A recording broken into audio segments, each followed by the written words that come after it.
శ్రీ భగవతి రేణుకైల్లమ్మ నల్లపోచమ్మ శివనాగేంద్ర స్వామి ఆలయంలో రేపు నేతాజీ నగర్ కాలనీలో ఘనంగా బోనాల పండుగ ఘనంగా జరుపుకోవడం జరుగుతుంది.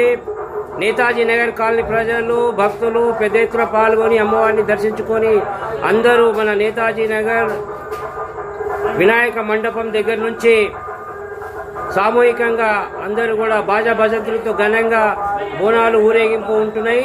అందరూ కూడా కలిసిమెలిసి అందరూ సంతోషంగా ఈ పండుగను జరుపుకోవాలి. అందరికీ బోనాల పండుగ శుభాకాంక్షలు. మరి నేతాజీ నగర్లో ప్రతి ఒక్కరు కూడా అమ్మవారికి బోనాలు విడివిడిగా సమర్పించుకోకుండా అందరూ కూడా ఐక్యమత్యంతో అందరూ కలిసిమెలిసి బోనాలు సమర్పించుకోవాలని కోరుతున్నాం.